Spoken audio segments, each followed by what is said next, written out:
pembicara kedua, narasumber kedua, Bapak Hendrawanto. Kita sapa dulu beliau. Selamat pagi menjelang siang, Pak Hendrawanto. Apa kabar? Selamat pagi Pak Sutrisno. Alhamdulillah sehat baik. Terima kasih Pak Hendrawanto.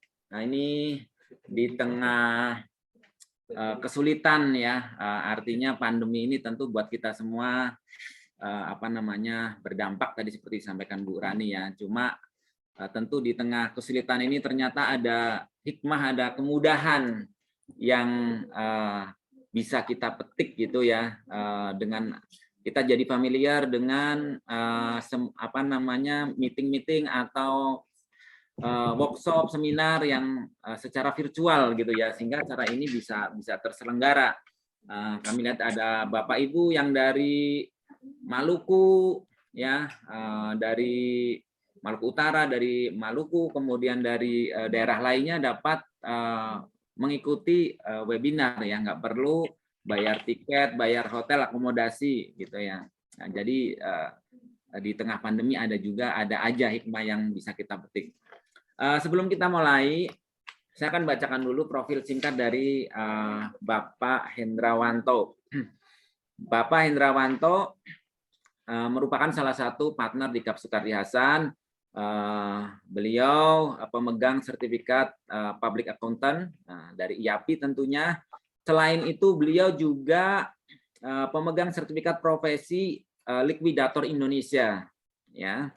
Kemudian beliau juga telah bersertifikat sebagai auditor di Badan Pemeriksa Keuangan atau BPK. Sudah puluhan tahun juga malang melintang di dunia perauditan maupun pajak. Ya, beliau menempuh pendidikan S1 di UIN Jakarta, kemudian melanjutkan pendidikan profesi akuntansi di Universitas Trisakti tahun 2011. Ya, untuk menghemat waktu, kita segera mulai saja. Kepada Bapak Hendrawanto, kami persilakan untuk menyampaikan materinya. Baik, terima kasih Pak Sutrisno. Selamat pagi Bapak-Bapak semua. Saya ucapkan terima kasih kepada yang sudah meluangkan waktu memenuhi undangan kami untuk webinar ini. Assalamualaikum warahmatullahi wabarakatuh. Waalaikumsalam.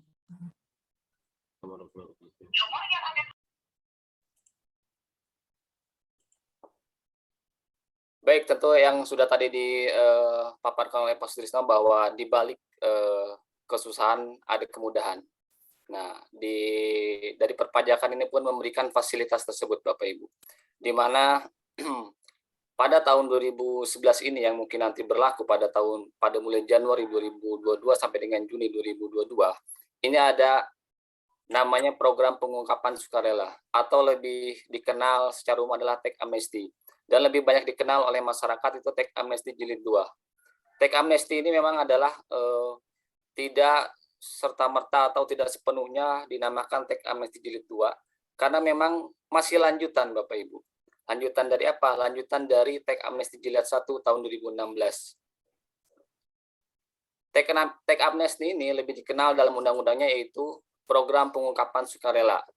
Ini masuk ke dalam bab 5 Undang-Undang HPP tahun 2011 nomor 7, di mana disebutkan di sana bahwa wajib pajak dapat mengungkapkan harta bersih yang belum atau kurang diungkapkan dalam surat pernyataan sepanjang DJP belum menemukan data atau informasi mengenai harta dimaksud. Jadi jika Bapak Ibu masih memiliki harta yang mana dulu tahun 2016 kita sudah mengikuti Tax Amnesty, nah ini bisa diungkapkan kembali pada Tax Amnesty Jilid 2 ini. Lalu di dalam bab ini pun disebutkan bahwa harta bersih yang dimaksud tadi adalah apa? Yaitu merupakan harta bersih dikurangi nilai utang sebagaimana dimaksud dengan Undang-Undang Nomor 11 Tahun 2016 tentang pengampunan pajak. Nah, ini jelas disebutkan bahwa ini merupakan lanjutan dari Tax Amnesty Jilid 1 tahun 2016. Di mana sebelumnya tahun 2016 ada Tax Amnesty Jilid 1 nomor 11 tahun 2016 tentang pengampunan pajak. Lalu dilanjutkan tahun 2017, karena pada tahun 2016 ternyata belum sepenuhnya. Masih banyak wajib pajak yang sudah mengikuti teks amnesti tersebut, namun belum sepenuhnya mengungkapkan hartanya di dalam surat pernyataannya. Di mana dalam undang-undang tersebut, jika masih kurang itu akan ada denda 200%. Oleh karena itu, diakomodirlah diterbitkan kembali PMK 165 tahun 2017. Ini untuk apa? Untuk mereka yang belum sempat mengikuti pernyataan tersebut di 2016, dapat mengikuti PMK ini. Tentunya dengan tarif nanti kita lihat ada perbedaan tarif yang lebih luas, lebih besar lagi. Lalu sekarang, Undang-Undang Nomor 7 Tahun 2021, ini masih lanjutan Bapak Ibu. Lanjutan dari 2016, 2017 diterbitkan kembali dalam Undang-Undang HPP ini dalam bab 5-nya, yaitu terkait dengan program pengungkapan sukarela wajib pajak atau PPSWP. Mari sekilas kita lihat kembali flashback terkait dengan Undang-Undang Nomor 11 Tahun 2016 terkait pengampunan pajak, di mana pada undang-undang tersebut dibagi menjadi 3 periode, mulai dari Juni 2016 sampai dengan Oktober 2016, terakhir itu sampai dengan 31 Maret 2017. Di mana kita lihat bahwa terjadi pergerakan uang tebusan, kalau dahulu masih disebut uang tebusan. Dari periode 1, periode 2 ke periode 3 selalu meningkat tarifnya. Mulai dari deklarasi dalam negeri dari 2% meningkat menjadi 3%, lalu meningkat lagi menjadi 5%. Lalu untuk deklarasi luar negeri dari 4%, pada periode 2 dia meningkat lagi menjadi 6%. Periode 3 meningkat lagi menjadi 10%. Lalu untuk UKM, UMKM yaitu 0,5% dan 2%. 0,5% untuk deklarasi nilai harta sampai dengan 10 miliar dan 2% untuk di atas 10 miliar. Untuk mereka yang sudah mengikuti pernyataan ini mendapatkan fasilitas. Apa saja fasilitasnya? Itu yang pertama, tidak akan diperiksa sampai dengan tahun pajak 2015, tidak akan dipidana, dan tidak akan dikenakan sanksi 200%. Nah, bagi mereka yang belum mengikuti pengampunan ini atau sudah mengikuti teks amnesti jilid 1 ini namun belum sepenuhnya, lalu di kemudian hari ditemukan oleh DJP bahwa ada yang kurang atau belum diungkapkan, maka akan dikenakan sanksi 200% dari PPh tarif umum. Bisa dibayangkan besarnya bagaimana, mulai dari PPh-nya tarifnya umum, lalu plus dikenakan sanksi 200% dari pajak terhutang tersebut. Inilah teks amnesti jilid 1 yang dahulu 2016. Nah, atas kekhawatiran dari sanksi 200% ini, diterbitkan kembali tahun 2017 untuk mengakomodir mereka-mereka yang belum melakukan pernyataan. Ayo, di 2017 ini dengan PMK ini, silakan dilaporkan, silakan diungkapkan kembali aset-aset tersembunyi yang belum dilaporkan dalam SPT tahunan 2015 maupun dalam SPH surat pernyataan harta tersebut di dalam teks amnesti jilid 1 yang belum diungkapkan. Kita lihat tadi tarifnya hanya 2%, 4%, 6%, sekarang sudah meningkat menjadi 30% untuk OP umum dan badan umum 25%. Lalu untuk badan tertentu dan karyawan dengan penghasilan sampai dengan 630 juta sebesar 12,5%. Atas mereka yang sudah mengikuti ini mendapatkan fasilitas apa? Yaitu tidak akan dikenakan sanksi sebesar 200%. Jika belum mengikuti ini, lalu di kemudian hari ditemukan oleh DJP ada harta yang belum dilaporkan atau kurang dilaporkan, maka akan dikenakan sanksi, yaitu sebesar 200%.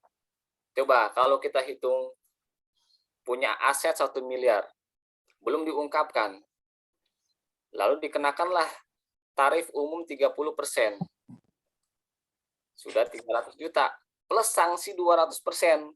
Bisa dibayangkan berapa besarnya yang harus dibayarkan, yaitu sebesar 900 juta dari aset kita yang hanya bernilai 1 miliar. Oleh karena itu, banyak wajib pajak yang merasa khawatir, yang sudah berlalu teks amnesti jilid 1-nya belum mengungkapkan juga, Lalu untuk PMK ini masih belum juga diungkapkan. Tapi mereka punya kabar bahwa nanti tahun depan, tahun sekian akan ada teks amnesti jilid 2 lagi. Nah, oleh karena itu masih banyak yang menunggu-menunggu atas teks amnesti jilid 2 ini terkait dengan pernyataan pengungkapan sukarela. Untuk apa? Untuk mengakomodir aset-aset yang selama ini belum diungkapkan atau kurang diungkapkan. Jadi dalam Undang-Undang Nomor 7 Tahun 2021 ini, yaitu masuk dalam bab 5 terkait dengan program pengungkapan sukarela. Secara garis besar memiliki dua kebijakan. Kebijakan yang pertama yaitu terkait dengan harta yang diperoleh sejak tahun 1985 sampai dengan 2015. Dan ini untuk siapa? Ini khusus untuk OP atau badan yang telah mengikuti teks amnesti jilid 1. Atau bisa kita bilang ini spesial untuk mereka-mereka para alumni teks amnesti jilid 1 pada tahun 2016. Jika mereka sudah mengikuti teks amnesti jilid 1 namun belum sepenuhnya atau kurang, ada harta yang belum diungkapkan nih, masih ada harta yang disembunyikan. Nah, disinilah dapat mengikuti pada kebijakan pertama ini pada bab 7, bab 5 yaitu Undang-Undang Nomor 7 Tahun 2021. Lalu kebijakan yang kedua bagaimana? Kebijakan yang kedua itu terkait dengan yang pertama adalah harta sejak tahun 1985 sampai dengan 2015. Yang kedua harta sejak tahun 2016 sampai dengan tahun 2020. Namun sayangnya ini hanya untuk khusus wajib pajak orang pribadi. Untuk badan bagaimana? Untuk badan mohon maaf bahwa dalam kebijakan nomor 1 ini belum tersedia bahwa untuk harta yang belum diungkapkan 2016-2020 khusus untuk orang pribadi saja. Untuk badan hanya masuk pada kebijakan nomor 1. Ini pun badan yang sudah mengikuti teks amnesti jilid 1. Atau kita bisa bilang alumninya lah, alumni teks amnesti jilid 1. Nah, bisa berkumpul kembali ke dalam TPS tahun 2022 nanti. Baik, kita masuk ke dalam kebijakan nomor 1.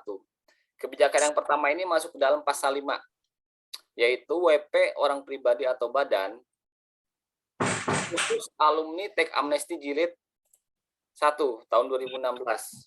Bisa kita lihat yang pertama hartanya. Hartanya ini adalah harta yang disembunyikan atau bisa dibilang disembunyikan, belum diungkapkan, belum dilaporkan. Dan harta tahun 1985 sampai dengan 2015. Pertama adalah tahun 2016 dengan tarif yang tadi bisa kita lihat dari 2, 4, 3, 6. Lalu 2017 sampai dengan 2021 bisa kita lihat melalui PMK tarifnya meningkat lagi 30, 25, 12,5. Nah, untuk mereka yang sudah mengikuti ini namun kurang atau belum diungkapkan lalu ditemukan oleh DJP, nah ini beresiko. Resikonya adalah denda 200%. Nah, oleh karena itu DJP melihat nih bahwa menurut analisa data yang mereka miliki ternyata masih banyak wajib pajak yang belum sepenuhnya mengungkapkan hartanya dalam teks amnesti jilid 1. Oleh karena itu, diberikanlah fasilitas kembali tahun 2022 nanti yang hanya jangka waktunya hanya 6 bulan, 1 Januari 2022 sampai dengan 30 Juni 2022. Nah, ini adalah harta bersih sampai dengan 2015 khusus alumni teks amnesti jilid 1. Mereka dapat mengungkapkan asetnya secara sukarela. Nah, atas aset ini akan menjadi tambahan penghasilan. Atas tambahan penghasilan ini akan dikenakan tarif berupa tarif PPh final. Kita lihat perbedaannya 3 ini. Yang pertama, tahun 2016. Ini disebut uang tebusan. Tahun 2017 dengan tarif yang jauh lebih besar disebut PPh final. Tahun 2022 ini nanti yang akan berlaku, ini disebut PPh final, namun dengan tarif yang jauh lebih kecil dibandingkan dengan 2017. Oleh karena itu, inilah kesempatan bagi wajib pajak badan yang belum atau kurang mengungkapkan hartanya pada teks amnesti jilid 1. Mari kita lihat bagaimana tarif dan perhitungannya. Untuk perhitungan tersendiri, itu simpel dan sama dengan uang tebusan pada Teks Amnesti Jilid 1 tahun 2016, yaitu berupa pajak penghasilan yang bersifat final. Nah, ini.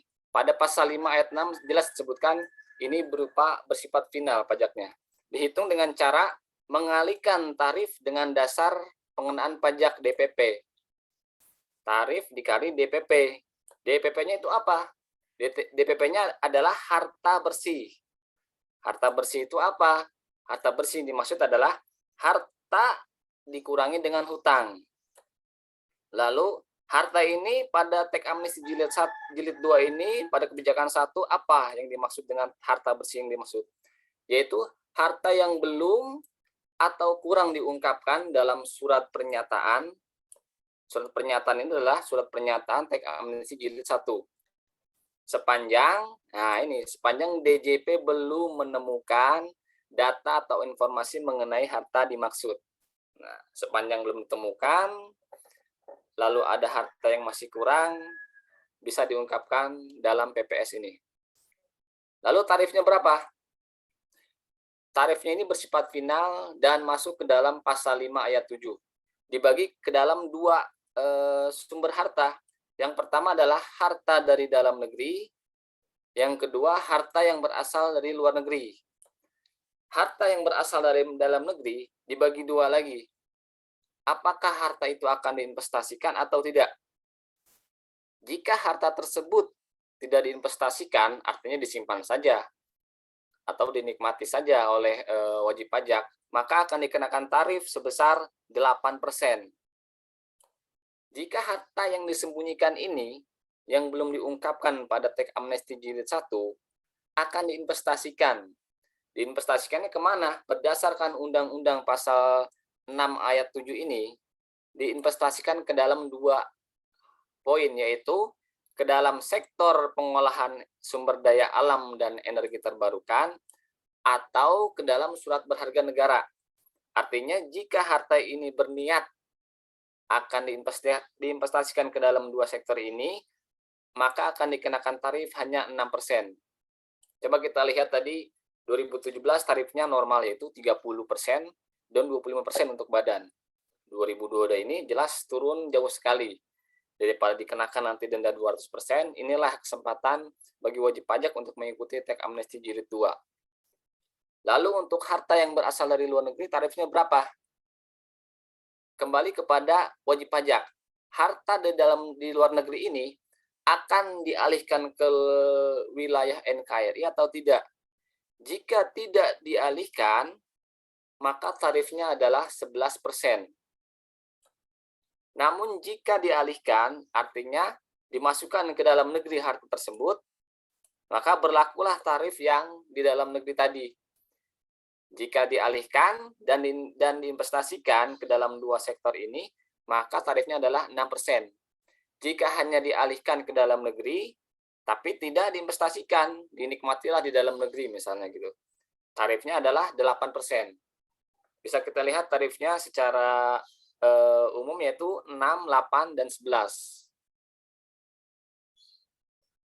Setelah tarif tadi, bagaimana menghitung atau menilai harta-harta yang akan diungkapkan dalam PPS nanti? Ini bisa dilihat dalam pasal 5, Bapak Ibu, dalam ayat 9-nya Undang-Undang Nomor 7 Tahun 2021, Bab 5, bahwa nilai harta yang dijadikan pedoman untuk menghitung harta bersih dimaksud adalah jumlah harta bersih. Misalnya, hartanya berupa apa yang akan diungkapkan? Jika harta tersebut berupa kas atau setara kas, maka yang dipakai adalah nilai nominal. Nilai nominal dari uang tersebut. Jika dia dalam bentuk dolar, dirupiahkan. Lalu bagaimana jika harta tersebut dalam bentuk tanah dan bangunan? Nilai yang dipakai adalah nilai NJOP, bukan nilai wajar. Nah, ini juga merupakan fasilitas. Tentunya dengan nilai NJOP akan lebih kecil tarif atau PPh final yang akan terhitung, yang akan dibayarkan. Lalu bagaimana dengan kendaraan bermotor? Kendaraan bermotor yang dijadikan pedoman adalah nilai jualnya, bukan nilai pada saat beli. Misalkan mobil Alphard atau mobil-mobil mewah yang dulu dibeli tahun 2015 dengan harga yang miliaran. Tentunya pada tahun ini nilai jualnya sudah lebih rendah. Nah, inilah yang dipakai adalah nilai jualnya. Sehingga tarif PPh final akan lebih kecil yang harus dibayarkan oleh wajib pajak tersebut. Lalu bagaimana dengan emas dan perak? Emas dan perak, nilai yang dijadikan pedoman adalah nilai yang dipublikasikan di Antam PT Aneka Tambang. Tidak bisa kita pakai nilai di luar dari nilai yang telah dipublikasikan oleh Antam. Lalu selanjutnya untuk saham dan waran yang diperjualbelikan di BI, nilai apa yang kita pakai? Nilai yang dijadikan pedoman adalah nilai yang dipublikasikan pada Bursa Efek Indonesia. Nah, untuk perak harus dari Antam. Untuk saham dan waran harus dari BEI. Lalu selanjutnya adalah untuk surat berharga negara dan efek bersifat hutang dan atau sukuk yang diterbitkan oleh perusahaan. Ini yang dijadikan pedoman adalah nilai yang dipublikasikan oleh PT Penilai Harga Efek Indonesia. Inilah nilai-nilai yang harus dijadikan pedoman. Untuk harta-harta yang akan diungkapkan nanti pada Januari 2022 sampai dengan Juni 2022, berupa kas kah, berupa tanah, kendaraan, emas, perak, saham, dan sukuk atau surat berharga negara. Nilai-nilai ini tentunya sesuai kondisi dan keadaan harta pada akhir tahun pajak terakhir. Lalu bagaimana jika ada harta yang tidak ada pedomannya? Nah, dalam hal tidak terdapat nilai yang dijadikan pedoman, nilai harta ditentukan berdasarkan apa? Berdasarkan hasil penilaian kantor jasa akuntan berjasa penilai publik. Nah, jadi jika tidak ada dasar-dasar pedomannya, maka harus dipakai jasa penilai appraisal atau jasa penilai publik. Inilah nilai-nilai pedoman yang harus dijadikan dasar di dalam nanti mengungkapkan PPS di tahun 2022. Lalu selanjutnya dalam pasal 6, setelah kita menghitung tarif nanti kan surat pemberitahuan pengungkapan harta ini harus dilampirkan apa saja. Setelah kita ketahui tarif-tarifnya ini, lalu kita membuat surat pemberitahuan pengungkapan harta, SPPH ini harus dilampirkan dengan yang pertama tentunya adalah bukti pembayaran PPh final. Pembayaran PPh final sesuai dengan tarif yang sudah dihitung dan sudah dibayarkan. Yang kedua adalah daftar rincian hartanya. Harta itu berupa apa saja? Apakah berupa kas, kendaraan, saham? Ini harus di daftar rinciannya harus dilampirkan. Beserta dengan informasi kepemilikan harta. Nah, jelas ini ya. Yang ketiga yaitu daftar hutangnya. Daftar hutang pun harus kita lampirkan. Karena apa? Karena untuk menentukan harta bersih adalah jumlah hartanya dikurangi dengan jumlah hutangnya. Lalu yang selanjutnya yang harus dilampirkan adalah pernyataan pengalihan harta bersih ke dalam wilayah NKRI. Dalam hal jika WP berniat mengalihkan harta yang di luar negeri ke dalam negeri. Nah, jika tidak, ya tidak perlu melampirkan pernyataan ini. Yang selanjutnya itu pernyataan akan menginvestasikan harta bersih. Dalam hal, nah ini, jika pada SPPH wajib pajak berniat menginvestasikan, maka ini harus dilampirkan oleh surat pernyataan. 5 poin inilah yang harus dilampirkan di dalam mengirimkan surat pemberitahuan pengungkapan harta. Namun poin-poin ini tergantung dari kondisi wajib pajaknya. Jika tidak berniat untuk mengalihkan, poin D ini tidak perlu. Jika dia tidak berniat untuk menginvestasikan, artinya masuk ke dalam tarif 8% ini, maka poin E ini juga tidak perlu. Inilah hal-hal yang harus dilampirkan oleh wajib pajak di dalam nanti mengirimkan surat pemberitahuan pengungkapan harta. Lalu kapan waktunya? SPPH ini harus disampaikan kepada DJP sejak 1 Januari 2022 sampai dengan 30 Juni 2022. Nah, ini sebentar lagi, sudah dalam hitungan minggu, periode ini sudah mulai masuk ke dalam dapat kita mengirimkan SPPH. Jadi mulai saat ini mungkin wajib pajak sudah mulai menghitung-hitung, sudah mulai menerkam-nerkam, melihat-lihat mana harta saya yang belum atau kurang diungkapkan dalam teks amnesti jilid 1 yang nanti akan diungkapkan ke dalam SPPH tahun 2022 nanti. Lalu selanjutnya, setelah tadi kita mengirimkan SPPH-nya beserta dengan lampiran-lampirannya dan dengan jangka waktu yang telah ditetapkan, artinya tidak melebihi dari 30 Juni 2022, maka jika sudah memenuhi ketentuan SPPH tersebut yang sudah dilaporkan oleh wajib pajak, maka DJP akan menerbitkan surat keterangan. Nah, surat keterangan inilah yang akan menjadi pegangan oleh wajib pajak, bahwa dia sudah melaporkan, sudah mengungkapkan harta-harta yang kurang diungkapkan dalam teks amnesti jilid 1. Surat keterangan ini, walaupun sudah diterbitkan, akan diklarifikasi, dicek kembali oleh DJP. Artinya, apa yang sudah dilaporkan oleh wajib pajak beserta lampir-lampirannya, diterbitkan bahwa wajib pajak sudah melaporkan SPPH, dicek. Jika sudah sesuai dengan keadaan sebenarnya, maka selesai. Selesai, aman, lega. Dan wajib pajak tidak akan dikenakan sanksi 200%. Namun, jika ternyata belum sesuai, maka DJP dapat membetulkan atau membatalkan surat keterangan tersebut. Ini pun di dalam undang-undang sudah di-disclaimer oleh DJP bahwa data dan informasi yang bersumber dari SPPH dan lampirannya tidak dapat dijadikan sebagai dasar penyelidikan, penyidikan, dan atau penuntutan pidana terhadap wajib pajak. Jadi, Bapak Ibu wajib pajak tidak perlu khawatir. Tidak perlu khawatir apa? Karena banyak wajib pajak yang khawatir. Nanti jika mengungkapkan harta-harta yang ternyata harta itu bersumber yang mungkin kurang diteliti atau kurang valid kebenarannya, ini aman-aman saja, artinya tidak akan bisa dijadikan dasar sebagai dasar penyelidikan, penyidikan, atau penuntutan tindak pidana.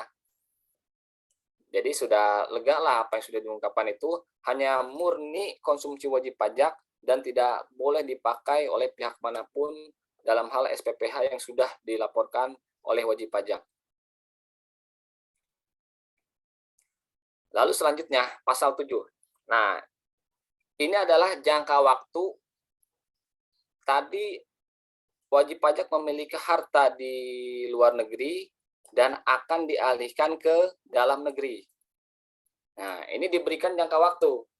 Artinya, ketika 1 Januari sampai dengan 30 Juni 2022, wajib pajak mengirimkan SPPH. Dan di dalam SPPH tersebut, wajib pajak berniat atau menyatakan akan mengalihkan hartanya dari luar negeri ke dalam negeri. Lalu kapan batasannya itu harus dialihkan hartanya? Nah, disebutkan di sini bahwa wajib pajak yang menyatakan akan mengalihkan harta bersih ke dalam wilayah NKRI, wajib pajak wajib mengalihkan harta tersebut paling lambat tanggal 30 September 2022. Nah, sudah mengirimkan SPPH, contoh di bulan Februari. Asetnya di luar negeri. Dinyatakan akan saya alihkan ke dalam negeri. Ini sampai dengan 30 September 2022, harta itu sudah harus dialihkan ke dalam negeri. Tidak boleh ada di luar negeri. Bagaimana jika nanti ternyata belum dialihkan? Nah, nanti ada sanksinya. Lalu yang kedua terkait dengan investasi. Tadi wajib pajak mengungkapkan SPPH, hartanya sudah di dalam negeri, lalu di dalam SPPH disebutkan berniat atau menyatakan akan menginvestasikan harta tersebut ke dalam sektor pengolahan SDA atau ke dalam surat berharga negara. Ini sudah dinyatakan di dalam SPPH-nya bahwa akan melakukan investasi ini. Kapan investasi ini harus dilakukan. Nah, untuk investasi, di dalam pasal 7 disebutkan juga bahwa wajib pajak yang menyatakan akan menginvestasikan harta bersih wajib menginvestasikan harta tersebut paling lambat 30 September 2023. Nah, ini lebih panjang waktunya, yaitu 30 September 2023. Artinya sampai dengan 30 September 2023 harta tersebut harus sudah diinvestasikan. Karena sudah dinyatakan dalam SPPH mengirimkan surat pernyataan bahwa harta itu akan diinvestasikan. Lalu pertanyaannya, berapa lama minimal harta itu diinvestasikan jangka waktunya? Nah, disebutkan juga bahwa harta bersih tersebut wajib dilakukan investasinya paling singkat 5 tahun sejak diinvestasikan. 5 tahun sejak diinvestasikan. Contoh, jika investasinya ternyata dilakukan tanggal 30 Agustus 2023. Nah, ini kan belum melewati dari jangka waktu September. Lalu, berapa lama ini paling singkat harus diinvestasikan? Artinya investasi itu tidak boleh ditarik. Misalkan ke dalam surat berharga negara, tetap di sana sampai dengan 5 tahun ke depan. Berarti 30 Agustus 2028. Harta itu harus tetap berada dalam sukuk surat berharga negara atau ke perusahaan sektor pengolahan sumber daya alam dan energi terbarukan. Nah, lalu bagaimana jika tidak terpenuhi? Nah, ini. Jika poin-poin tersebut, tanggal-tanggal tersebut tidak terpenuhi, sudah melewati 30 September belum dialihkan ke dalam negeri. Sudah melewati 30 September 2023 belum juga diinvestasikan, maka akan dikenakan tambahan pajak penghasilan yang bersifat final. Berapa tambahannya itu? Mari kita lihat. Tambahannya itu tergantung dari kondisi. Apakah kondisi tersebut ditemukan oleh DJP atau wajib pajak secara sukarela mengakui bahwa belum gitu loh. Nah, yang pertama adalah jika DJP menemukan dan menerbitkan SKPKB dalam hal pengalihan harta ke dalam negeri dan investasi pada sektor sumber daya alam dan energi terbarukan dan surat berharga negara tidak terpenuhi, yaitu tadi 30 September 2023, maka bagian harta, bagiannya saja, bagian harta bersih yang tidak memenuhi ketentuan tersebut diperlakukan sebagai penghasilan yang bersifat final pada tahun pajak 2022 dan dikenakan tambahan PPh final. Tambahan PPh finalnya berapa? Mari kita lihat. Yang pertama, bahwa wajib pajak dalam negeri ini dalam pernyataannya akan menginvestasikan ke dalam dua sektor ini, tapi sudah melampaui 30 September belum juga diinvestasikan, maka akan dikenakan tambahan pajak bersifat final yaitu 4,5%. Jadi dari 6% akan ditambahkan lagi 4,5%. Yang paling aman apa? Yang paling aman tadi, ya di dalam SPPH tidak perlu menyatakan akan menginvestasikan jika memang ke depannya secara perhitungan sulit untuk melakukan investasi tersebut. Itu hanya 8% saja, karena kan tidak ada hal yang dilanggar oleh wajib pajak tersebut. Dalam SPPH dia tidak benar menginvestasikan dan sudah 30 September 2003 tidak ada yang diinvestasikan juga, maka fix hanya 8%. Jadi tambahan pajak ya final ini adalah bagi yang sudah menyatakan pernyataannya menginvestasikan, namun pada jangka waktu yang sudah ditetapkan belum juga diinvestasikan, maka akan dikenakan tambahan pajak penghasilannya.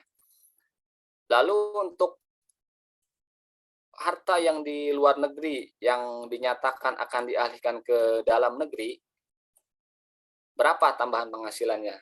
Tambahan dari PPh finalnya. Yang pertama, jika dia mengalihkan, ini sudah dialihkan nih, dalam SPPH menyatakan akan mengalihkan dan sudah dialihkan oleh dia. Artinya sebelum 30 September 2022 sudah dialihkan itu harta ke dalam negeri. Namun tidak diinvestasikan. Maka tambahannya adalah 4,5%. Nah, bagaimana jika tidak dialihkan ke dalam negeri? Dinyatakan dalam SPPH akan dialihkan ke dalam negeri dan diinvestasikan. Namun dalam jangka waktu yang sudah ditentukan oleh undang-undang, ini belum juga dialihkan. Artinya ada dua yang dilanggar, tidak dialihkan dan tidak diinvestasikan. Maka tambahan dari PPh finalnya adalah 7,5%. 7,5% ini. Jika dia berniat mengalihkan dan menginvestasikan namun tidak dilakukan. 7,5%. Lalu bagaimana jika dalam pernyataan saya hanya berniat mengalihkan saja dalam SPPH tapi tidak diinvestasikan? Nah, namun pada kenyataannya ini tidak dialihkan oleh si wajib pajaknya, maka akan kena tambahan yaitu 5,5%. Pajak penghasilan akan kena 5,5%. Inilah tambahan denda atau sanksi kemudian yang akan dikenakan oleh wajib pajak jika dia melanggar surat pernyataan yang sudah dikirimkan oleh wajib pajak tersebut dan ditemukan oleh DJP. Ini kondisi di mana hal tersebut ditemukan oleh DJP dan DJP mengeluarkan SKPKB. Kondisi yang kedua yaitu atas kehendak sendiri, bahwa wajib pajak sadar di dalam SPPH dia sudah melakukan pernyataan, namun pernyataan itu tidak dapat atau tidak bisa diakomodir hal yang sudah ditentukan. Maka tambahan penghasilannya, tambahan dari pajak PPh finalnya adalah untuk investasi dan tidak diinvestasikan dengan kehendak sendiri, maka tambahannya adalah hanya 3%. Ini lebih rendah dibandingkan dengan jika ditemukan oleh DJP. Jadi jika dengan kehendak sendiri tentunya lebih rendah dia. Lalu untuk yang dari luar negeri ini pun lebih rendah, yaitu tambahannya 3% dan 6%. Jika dialihkan tapi tidak diinvestasikan.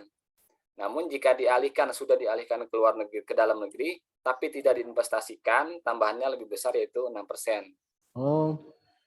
Lalu jika sudah menyatakan dialihkan ke dalam negeri, tapi memang dalam pernyataannya bermaksud tidak untuk diinvestasikan, maka tambahannya hanya 4%. Artinya yang dilanggar adalah hanya satu, yaitu hanya tidak mengalihkan ke dalam negeri. Inilah dua poin inilah, yang pertama atas temuan dari DJP, yang kedua yaitu atas kehendak sendiri. Yang mana atas kehendak sendiri ini, tarif tambahan PPh finalnya lebih kecil. Contoh, mari kita lihat contoh hitung-hitungan dari tarif-tarif yang diberlakukan tersebut. Pada tahun 10 Januari 2022, Tuan A menyampaikan surat pemberitahuan pengungkapan harta SPPH. Uang tunai sebesar 1 miliar rupiah yang berada di Indonesia dan belum diungkapkan dalam surat pernyataan. Nah, ini surat pernyataan adalah teks amnesti jilid 1. Tuan A menyatakan, nah ini dia menyatakan akan menginvestasikan uang tersebut ke dalam instrumen keuangan surat negara. Poinnya adalah bahwa harta tersebut berada di luar negeri dan akan diinvestasikan. Maka kena tarifnya itu 6%. 6% dari mana? 6% dari 1 miliar. Maka tarif PPh final yang harus dibayar adalah 60 juta rupiah. Contoh nomor 2. Dalam hal Tuan A sampai dengan 30 September 2023, nah, tadi dia kan menyatakan akan menginvestasikan ke dalam instrumen surat berharga negara. Namun, sampai dengan 30 September 2023, yang diinvestasikan hanya 40%. Nah, tadi dia hartanya adalah 1 miliar. Yang baru diinvestasikan adalah 40%. Maka bagian harta yang belum diungkapkan pada tanggal 10 Januari 2022 ke dalam surat instrumen berharga negara, yaitu terdapat 60% yang belum diinvestasikan. Nah, ini kondisinya jika hal tersebut 60% ini ditemukan oleh DJP dan DJP menerbitkan SKPKB. Maka perhitungannya adalah kita hitung dulu berapa harta yang belum diinvestasikan, yaitu 60% dari 1 miliar. Berarti terdapat 600 juta harta dari wajib pajak tersebut yang mana dalam SPPH dinyatakan akan diinvestasikan 1 miliar, namun hanya diinvestasikan 400 juta. 600 juta ini belum diinvestasikan. Maka 600 juta inilah yang kena tambahan tarif PPh final, yaitu 4,5% dari 600 juta. Sehingga tambahannya adalah 27 juta rupiah. Ini jika ditemukan oleh DJP dan DJP menerbitkan SKPKB, bukan kehendak sendiri. Contoh nomor 3, kita lihat bagaimana jika hal tersebut wajib pajak secara sukarela mengungkapkannya dan menghitungnya dan membayarnya tanpa menunggu dari temuan DJP. Maka kita hitung tadi berapa yang belum diinvestasikan, 60% dari 1 miliar, yaitu 600 juta. Nah, ini jika kehendak sendiri, tarifnya lebih rendah 1,5%. Yang tadi 4,5%, ini hanya 3%. 3% dari mana? 3% dari 600 juta, yaitu harta yang belum diinvestasikan. Sehingga akan dikenakan tambahan tarif PPh final sebesar 18 juta rupiah. Itulah tadi tarif-tarif dan hitungan-hitungan dari Teks Amnesti Jilid 1 pada bagian kebijakan nomor 1, di mana itu hanya berlaku bagi OP atau Badan Alumni Teks Amnesti Jilid 1. Jadi yang dulu 2016 belum pernah mengikuti Teks Amnesti Jilid 1, maka tidak dapat mengikuti dari kebijakan nomor 1 ini dalam Undang-Undang nomor 7 tahun 2021. Lalu bagaimana ketentuan lebih lanjutnya? Lebih lanjut tentang tata cara pengalihan harta ke dalam wilayah negeri, bagaimana tata caranya tadi dari luar negeri ke dalam negeri, bagaimana tata caranya, lalu investasinya bagaimana, investasi pada sektor energi terbarukan atau sumber daya alam atau surat berharga negara, ini akan diatur kemudian dengan peraturan Menteri Keuangan. Dan sampai dengan saat ini PMK ini belum juga diterbitkan. Sampai di sini ini adalah kebijakan yang nomor 1 terkait dengan PPS bab 5 Undang-Undang nomor 7 tahun 2021. Lalu sekarang kita masuk ke dalam kebijakan nomor 2. Kebijakan nomor 2 ini khusus bagi wajib pajak orang pribadi saja. Jadi untuk badan belum bisa atau tidak bisa mengikuti dari kebijakan nomor 2 ini. Dan ini adalah untuk harta yang diperoleh dan belum dilapor dalam SPT tahun 2020. Nah, hartanya harta dari kapan? Harta sejak 2016 sampai dengan 2020. Harta yang diperoleh sejak 2016 sampai 2020 dan belum masuk ke dalam SPT tahun 2020. Ini belum masuk harta tersebut, maka dapat mengikuti PPS kebijakan nomor 2 ini, khusus untuk orang pribadi. Syaratnya apa? Syaratnya yang pertama yaitu tidak sedang dilakukan pemeriksaan. Untuk tahun pajak berapa? Sesuai dengan kondisi harta dari 2016 sampai dengan 2020. Yaitu pemeriksaan 2016, 2017, 2018, 2019, dan 2020. Yang kedua, tidak sedang dilakukan pemeriksaan bukti permulaan. Ini juga sama untuk tahun pajak 2016 sampai dengan 2020. Yang ketiga, wajib pajak tersebut tidak sedang dilakukan penyidikan atas tindak pidana di bidang perpajakan. Yang keempat, wajib pajak tersebut tidak sedang berada dalam proses peradilan atas tindak pidana di bidang perpajakan.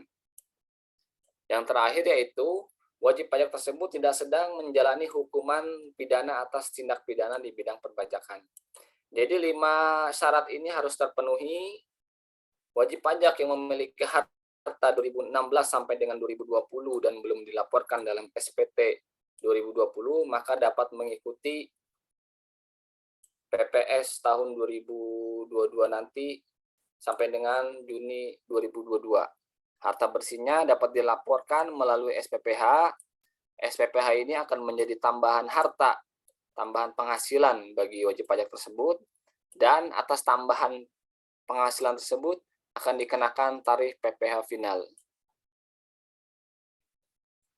Perhitungannya sama dengan kebijakan nomor 1 tadi, yaitu tarif dikali DPP. DPP-nya itu apa? Yaitu harta bersih. Harta bersih itu apa? Harta dikurangi dengan hutang.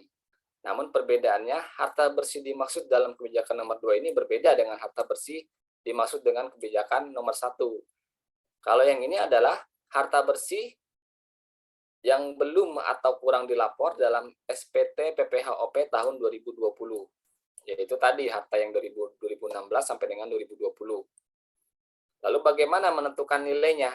Nilai harta penentuannya itu nilai nominal untuk harta berupa kas dan setara kas atau harga perolehan. Nah, ini perbedaannya adalah kalau di sini harga perolehan untuk harta selain kas dan setara kas.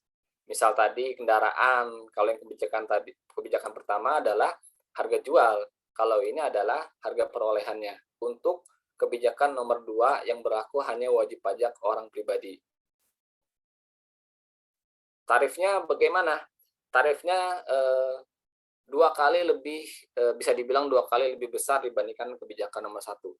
Sama dibagi 2 juga, atas harta di dalam negeri dan harta dari luar negeri. Jika harta di dalam negeri dan akan diinvestasikan, maka kena tarif yaitu 12%. Kalau tadi 6% untuk yang kebijakan nomor 1 khusus alumni Teks Amnesty Jilid 1. Ini khusus untuk WP orang pribadi yaitu 12%. Lalu jika harta dalam negeri tersebut tidak diinvestasikan, tidak dimaksud, dinyatakan tidak diinvestasikan, maka akan kena tarif yaitu 14%. Lalu jika harta dari luar negeri tidak dialihkan ke wilayah NKRI, tetap berada di luar negeri, akan kena tarif yaitu 18%. Namun jika harta tersebut dialihkan ke dalam negeri,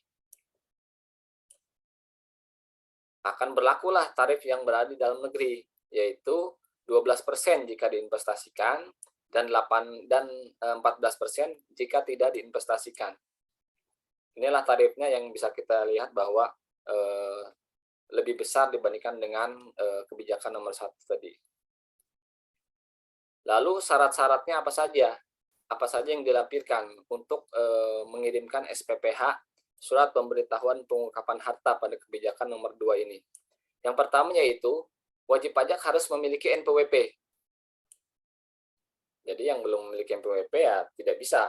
Dia harus membuat NPWP dulu sampai dengan ini 31 Desember 2021. Yang kedua, jelas harus membayar PPh final. PPh final dimaksud dengan tarif-tarif sesuai dengan kondisi harta tersebut.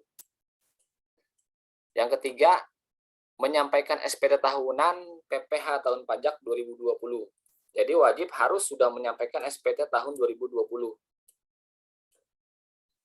Yang keempat yaitu mencabut permohonan. Ini jika wajib pajak dalam proses hal-hal 1-9 ini, maka proses yang sedang dijalani ini harus dicabut dahulu, baru dia dapat mengikuti PPS kebijakan nomor 2 ini. Yang pertama yaitu mencabut permohonan pengembalian kelebihan pembayaran pajak.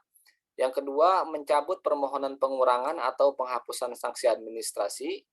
Yang ketiga, mencabut pengurangan atau pembatalan surat ketetapan pajak yang tidak benar. Yang keempat, dia harus mencabut permohonan pengurangan atau pembatalan surat tagihan pajak yang tidak benar. Yang kelima yaitu mencabut permohonan keberatan, permohonan pembetulan, permohonan banding, permohonan gugatan, dan atau permohonan peninjauan kembali. Jadi 1-9 ini harus dicabut terlebih dahulu jika dalam proses hal tersebut, baru dapat mengikuti dari SPPH kebijakan nomor 2 ini. Dan ini jangka waktunya disampaikan sama dengan kebijakan nomor 1, yaitu sejak 1 Januari 2022 sampai dengan 30 Juni 2022. Jadi mulai Desember ini ya sudah bisa mengira-ngira, menghitung-hitung berapa harta yang belum atau kurang diungkapkan. Tadi adalah syarat-syaratnya. apa syarat yang harus dapat mengikuti ini. Yang kedua, apa yang harus dilampirkan? Di dalam mengirimkan surat pemberitahuan pengungkapan harta, wajib pajak harus melampirkan jelas. Yang pertama adalah bukti pembayaran KPK final.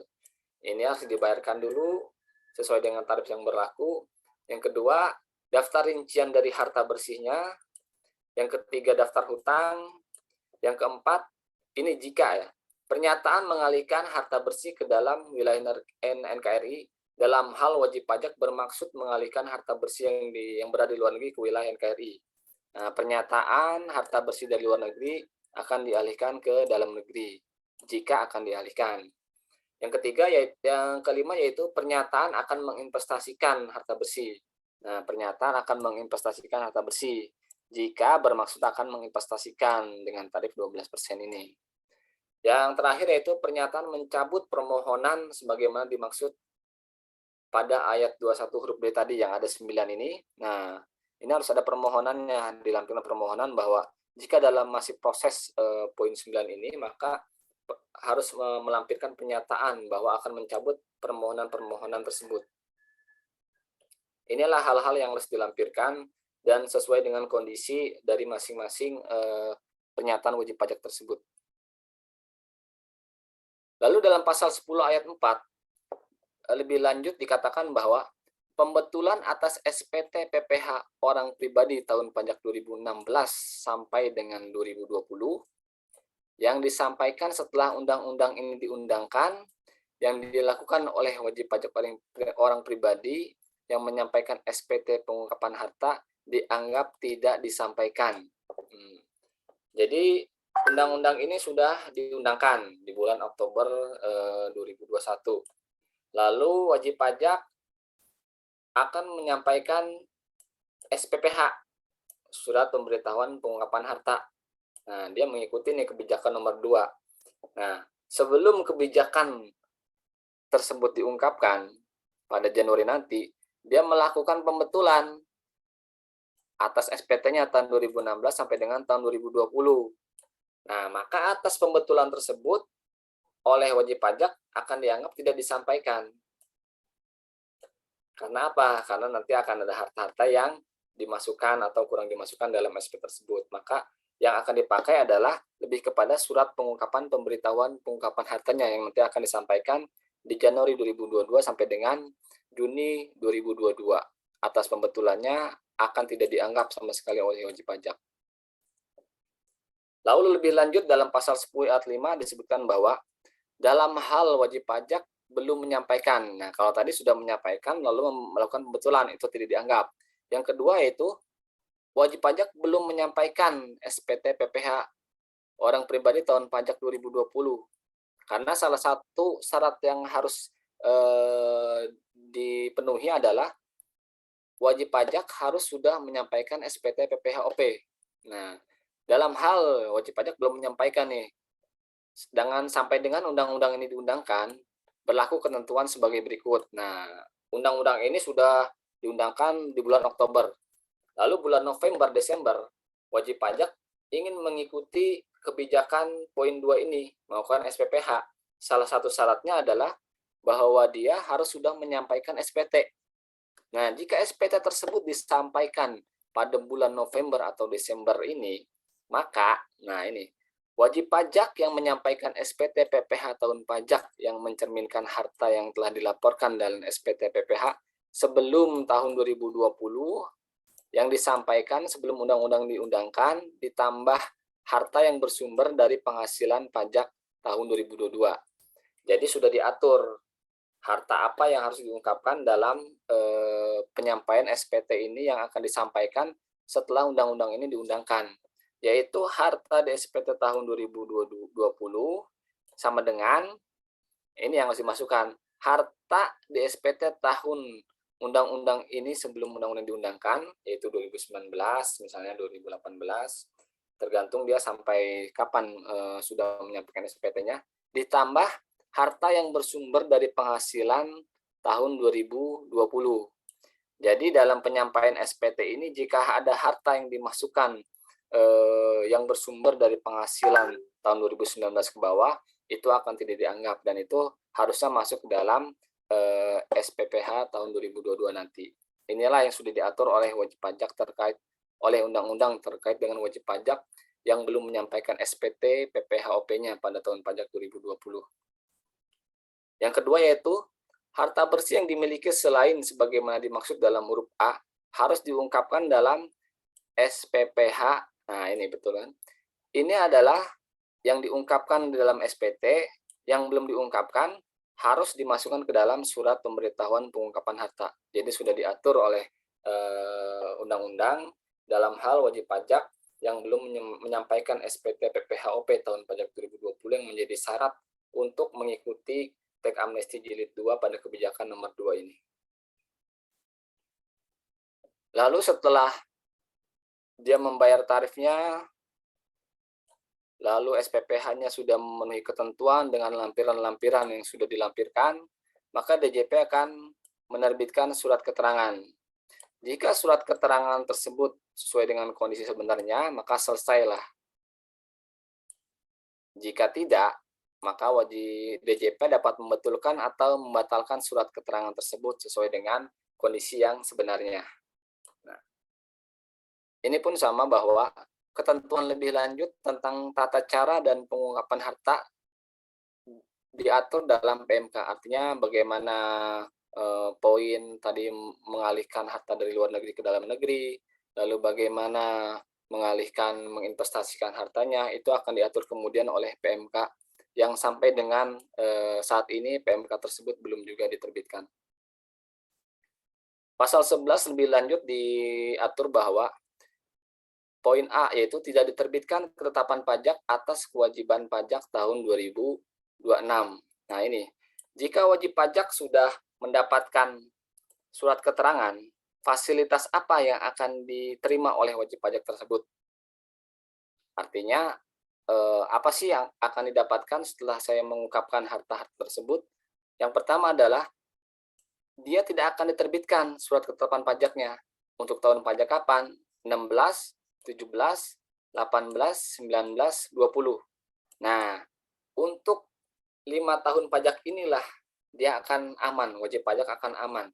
Tidak akan diterbitkan sama sekali ketetapan atas kewajiban pajaknya.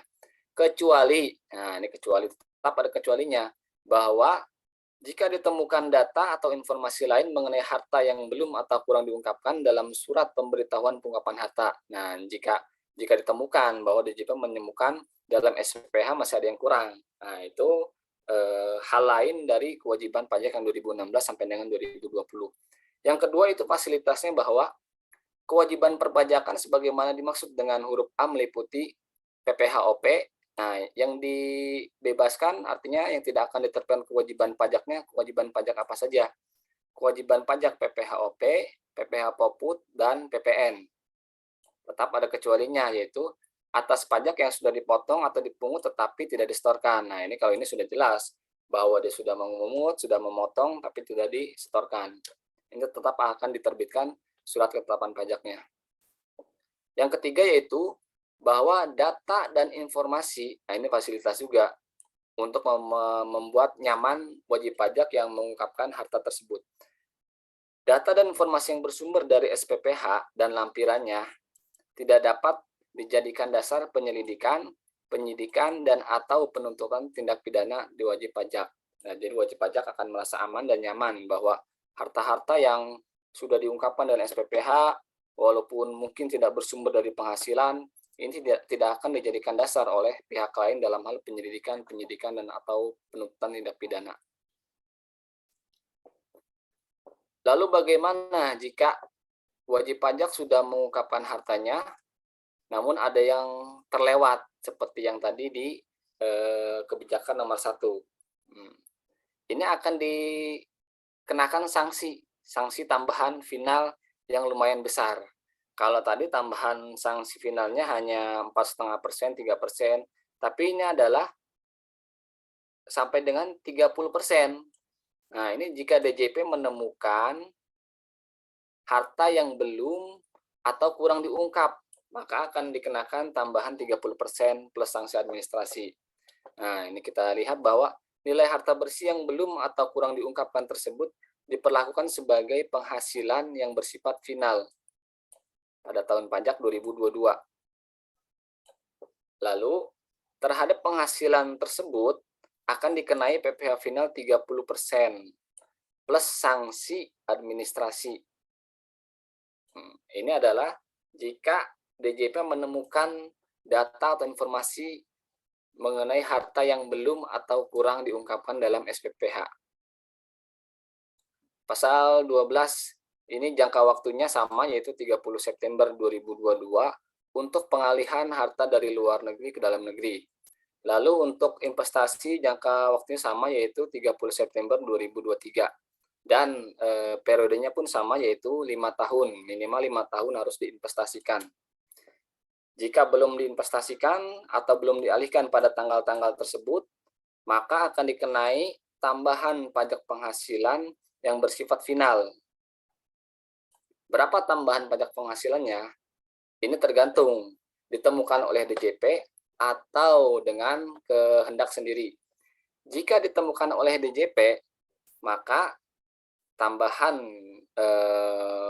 PPh finalnya itu 4,5%. Jika dia sudah menyatakan akan menginvestasikan tapi tidak menginvestasikan. Lalu jika tambahan penghasilannya sebelumnya dia menyatakan akan dialihkan ke dalam negeri tapi tidak dialihkan dan juga tidak diinvestasikan.